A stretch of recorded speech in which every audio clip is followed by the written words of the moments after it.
blue carpeted area to sit. We still got plenty of space right down here in the front of the stage. All right, so I didn't hear anyone laughing uproariously, so I think I need to explain that joke, especially to the young people in the room. That was Thunderstruck by AC/DC, so we have lightning, thunder, lightning. I like it. Okay, pretty tepid response.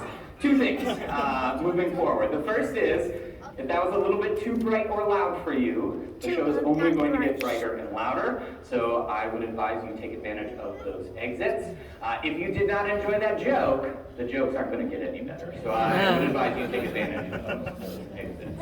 All right, what we're going to be doing over the course of the rest of the show is talking a little bit about what we just observed there, how it is made possible, and also I'm going to try and convince you of something pretty strange. We were just making observations of the electric force. And how many of you might agree with me, after making those observations, that the electric force is pretty bright and pretty loud? Yeah, a few hands up in the crowd. Well, that was a bit of a trick question, unfortunately. We did just observe something that was pretty bright and pretty loud, but that is not the electric force. That is the effects of the electric force.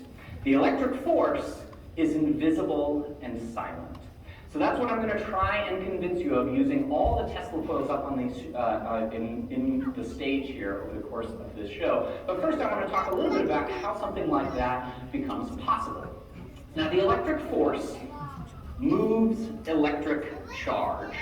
An electric charge is present in every atom and every molecule in our bodies, and in all the matter in the room around us here today. So we all experience the electric force, and we are all currently experiencing the electric force. It just generally happens on scales where we don't observe those changes or those effects. So you're probably familiar with this. Electric charge tends to come in two different flavors. We've got our positive charges and our negative charges. And those opposite charges attract toward each other, and they move via the electric force. But if you have large numbers of positive and negative charge in roughly the same area, and they are equal, well then those charges are said to be in balance, and there will be no net movement between them. But if we happen to get an overabundance or an overcollection of one type of charge, say too many positive charges or too many negative charges, well then those similar charges repel away from each other.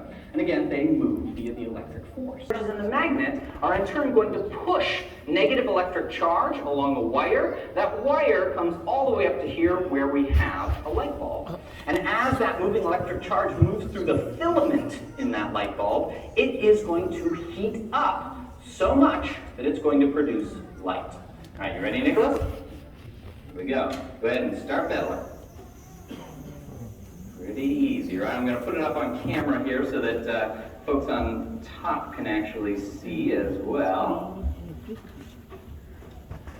Go ahead and keep on pedaling there. There we go. So we get some light. All right, so you're going to go ahead and stop pedaling.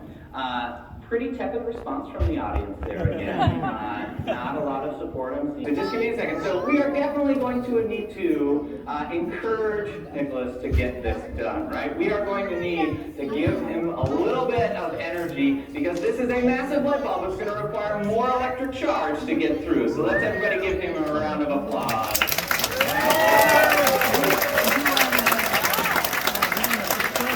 Keep on going, keep on going, keep on going.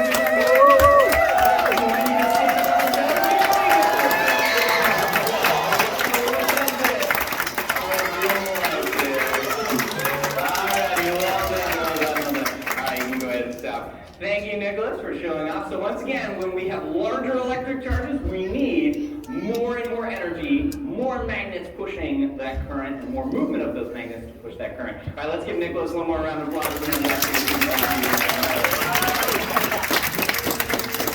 And this is sort of how all of our electric systems work, right? You take any of the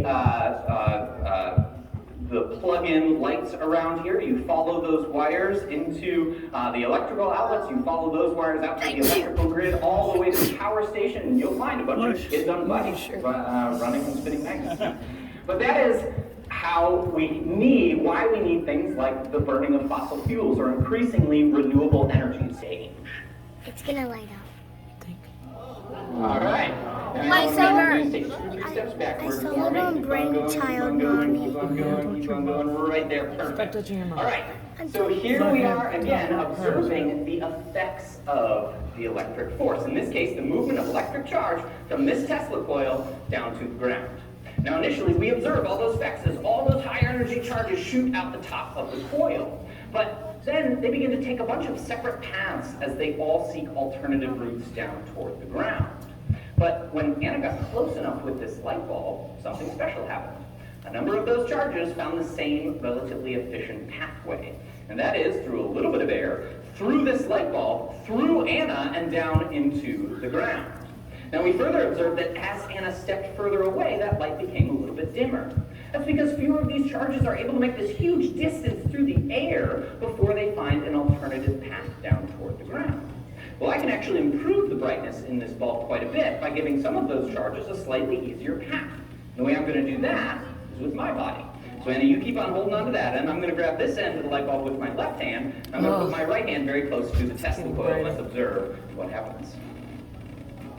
There we see the light affected again. That's because we now have moving electric charge. It's coming off the Tesla coil. It's entering my body. It's traveling through me, entering the light bulb, traveling through the light bulb, through Anna, and down into the ground. All right, let's give Anna a round of applause. You can head on back to your seat. Thank you.